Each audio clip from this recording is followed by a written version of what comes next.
All right. The Todd father has spoken. With the number 1 overall pick, he has a projected trade. Gasp.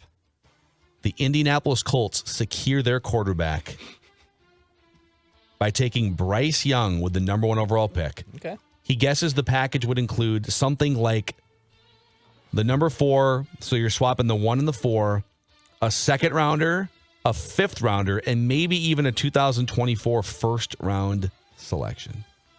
So Bryce Young, number 1. C.J. Stroud, number 2, the Texans. Will Anderson Jr. to the Cardinals at 3. And then the Bears trade down again. Again. Gasp. Good to be the Bears.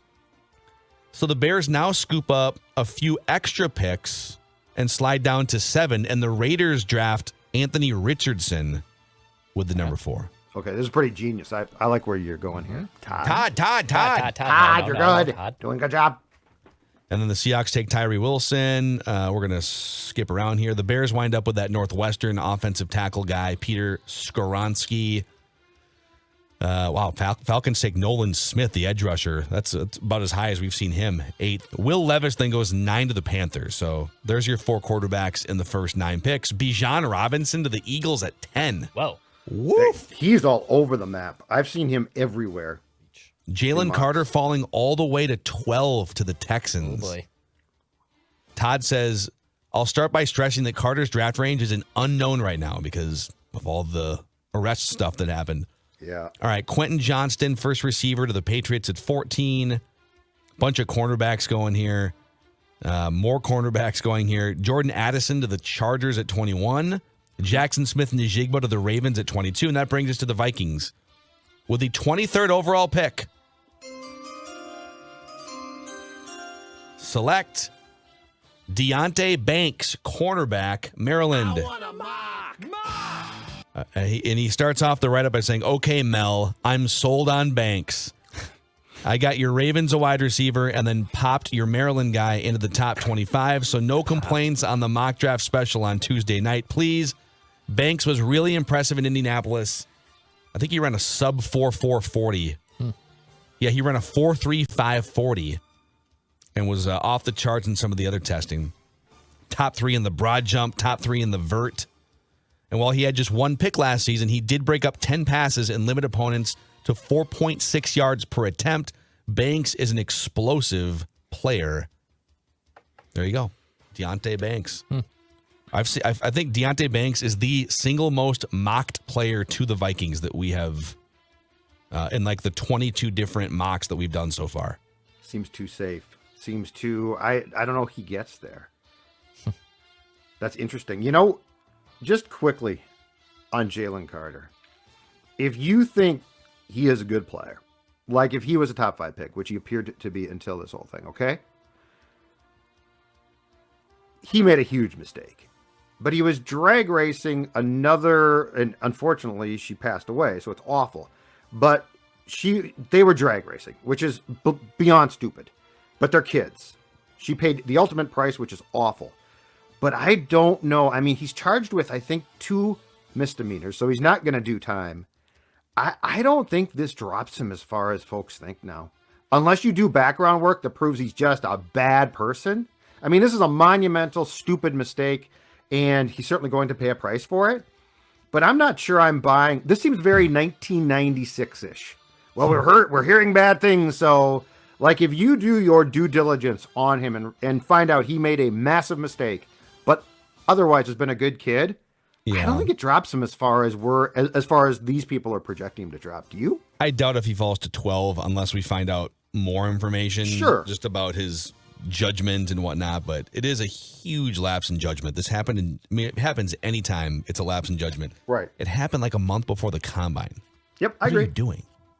I agree. Like what other dumb things are you going to do to cost yourself games or whatever it is? If that's what you have to find out. So Deonte Banks has now, I believe the latest Mel Kiper mock and the latest Todd McShay mock both have Deonte Banks going to the Vikings. The latest Daniel Jeremiah mock has Deonte Banks going to the Vikings.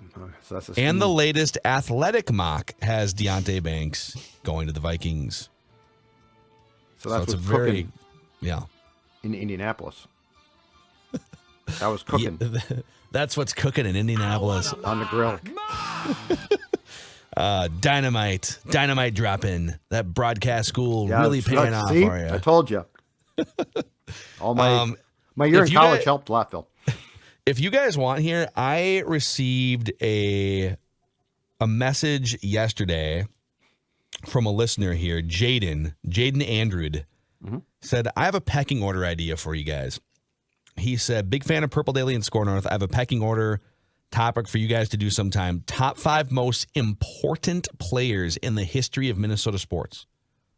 Top 5 most, the word important is an interesting one. Okay. I have put this together for you, but I'm a little unsure about it. I'm a little insecure about it. So I want to give you who I think are the 5 most important players in Minnesota sports history in pecking order form. And you tell me if I'm way off or close on this, okay? Now, it's hard because, like, the Lakers were around and won championships with George Mikan back in the 50s. And so that was kind of the first team that was on the map in the state of Minnesota. Does that make George Mikan one of the most important players in Minnesota sports history? I almost feel like we've just written off even people from that generation, like, don't talk about the Minneapolis Lakers. It's just kind of out of sight, out of mind. So I'll just give it to you. I'm going to start with the number 1 most important athlete in Minnesota sports history, I think, is Kirby Puckett. He helped the Twins to the only 2, again, if we don't count the Minneapolis Lakers, the only 2 men's team championships in state history, right? Hall of Famer, the most popular player for a generation of Twins fans, my generation, so maybe I'm biased. Is this your list or Jaden's list? This is my list. Okay. Yep. That's what I thought, but I want to make sure. Okay.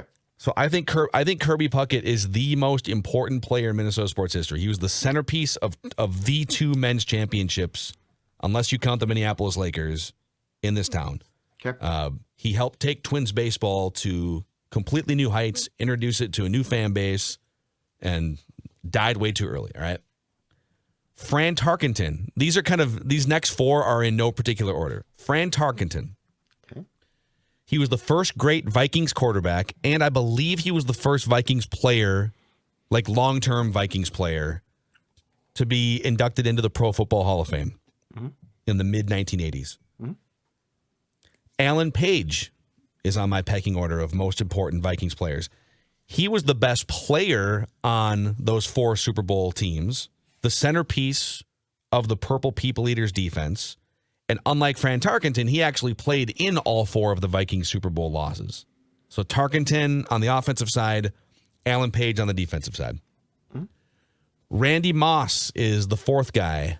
Again, no particular order, but he's the 4th guy on my most important Minnesota players pecking order list because he launched a new era of Vikings fans. Vikings football became kind of stale and stagnant for a while there. Late 80s into the early 90s. Now you're 20 years removed from the last Super Bowl appearance. I think they had a game blacked out the season before because of not, at the time, if you didn't pack your stadium, they would black the game out. And Randy Moss changed all of that. The minute Randy Moss stepped foot inside the Metrodome, it was 2 decades plus of sellouts and ushered in new fans like me, like Declan, etc. And the 5th one is tough. So here's my logic here, all right? I know it's the state of hockey, but you can't put a wild player on this list.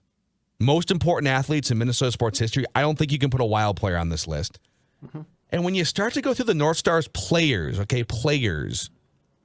Neil Broughton, Bobby Smith, and this is where I'd have to defer to Judd, but I almost feel like the state of hockey is more about the sport and high school, and maybe there's a college player or something that should be on this list, or just a hockey figurehead, but it's got to be a player. Yep. So I didn't put any hockey players on this list. The Timberwolves, obviously you could say Kevin Garnett, but it was such a low bar for the Wolves to clear. They never rose, they never came anywhere near a championship. So I don't have any Timberwolves on this. I'm putting Lindsay Whalen as the 5th most important Minnesota athlete in history. She put women's basketball on the map here for 15, 20 years, Gophers Final Four. She was the centerpiece or one of them of a Lynx dynasty. I think if you were to just do a survey of 100 Minnesotans, show a picture of Lindsay Whalen or say like 100 out of 100 would know who Lindsay Whalen is. Yep. So, again, you tell me if I'm out, but I got Kirby Puckett, Fran Tarkenton, Alan Page, Randy Moss, Lindsay Whalen. 3 Vikings, Kirby Puckett, and Lindsay Whalen are my 5 most important Minnesota players of all time. Interesting list. I don't disagree with it. So I think, in fairness, I think that you probably have to start that list just because 5 wouldn't be enough. With the year that we became a big league town state, which is Twins and Vikings in 61.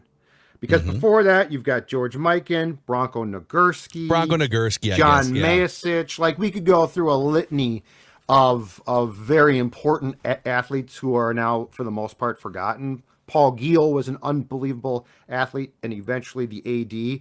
So I think the fairness in your list is say, let's just start it with the year that we went big league, which, by the way, was not the 50s and the NBA. Like, the NBA was a shell of what we know now. And there's a bunch of Gophers like Dave Winfield and Paul Molitor and all these, like, Kevin McHale. Yeah, those guys exactly. Well, and yes, and that gets tough within itself. Brock Lesnar. So I literally had him written down. So the name that jumps out to me that's missing, and I would probably have to replace one of the 3 Vikings, Harmon Killebrew. Okay. He is one of the, that's the thing is, like, Tarkington, he was the Twins' first star. And would you take Whalen off and put No, Killebrew? you know what? I'd probably take a Viking off because, Whalen's a really good one. She's arguably, I think, that you could make a case. She is the biggest, and I know that this was not reflected in her coaching, but as a player, she, I think, is arguably the most competitive winning player in the history of the state. Yeah. Like, look at the championships. She helped take the Gophers, the team that just fired her, to the Final Four. Like, I can't tell you, that is so off the charts for that program. It's probably not happening again in our lives. I don't think it is. Which also is a tough thing to walk into as a coach, and they didn't win enough games, but that was kind of the bar, right? Get back to the Final Four. It's like, okay. So you know what? I probably have to take, because I agree with you on Puckett as well. I probably have to take one of those 3 Vikings off the list. You probably have to take you have to pick between probably Alan Page and Fran Tarkenton, right? Yeah, probably. And I'd probably go, and the Moss thing is weird because I know that it was hanky here at times, but again, to your point, he changed the Vikings fan base. So I'm hard pressed to drop him, but I would probably take, Tarkington or Page off the list for Killebrew. Interesting. Yeah, I wouldn't fight you too hard on that. Yeah. Brock Lesnar does have a case. I know he only went to Minnesota for the 1 year. He didn't necessarily grow up here, right? He grew up in South Dakota, I believe. Yeah, he went to the University of Minnesota and then. But a lot of people are, they know him for that. I think Madonna was more known for his time with the Dallas Stars, in my opinion, than he was with 3 the or 4 North years. Stars. I thought of that too, because Mike would be on the list if they hadn't left town. Yeah, especially if they had hoisted a cup in Minnesota instead of Dallas, right? Yeah. So would love people in the YouTube comment section to give us your 5. Who are your 5 not best, not I was going to say not most decorated because there's not many decorated Minnesota athletes, but your 5 most important players in Minnesota sports history. That's a great one. I'm sure there's got to be someone outside of the main sports too that we're not thinking of. Like, is there an Olympian or something that? Yeah, well, there are. Yeah, that's very true. Like Diggins or something. Would you put? Lindsey Vonn. Didn't she ski up and down a hill one time in Minnesota and we claim her as our own? She was born in Vail, I believe, but moved to Minnesota in high school. I think that's correct. I might have that flipped. Where'd she ski here? Buck Hill, I believe. Buck Hill, okay. That's what I thought, but I didn't know for sure. All right. Yeah, she stopped at a gas station one time outside of Buck Hill, actually, and then we claim her. Tom Lehman couldn't move to Arizona quick enough, and I don't blame him, but we claim him because he's from Alexandria. Yeah, Tom Lehman's like, how soon can I move to Scottsdale, actually? Tom was So- like 5. He's like, get me the hell out of here. I like golf. Too cold here. We've got some write that down predictions and an accountability session tomorrow on Mackey and Judd, and we're just awaiting more shoes to drop in Vikingsville. Who's next? As they slice and dice their way to cap compliance. Here they So come, we'll the keep an eye train. out. They're coming on the train right now. You can That's hear right. them. Adam Thielen, Harrison Through my Smith, mind. the They're putting them on the train's coming. train. The cap train is coming. You head See to you guys Green Bay. tomorrow.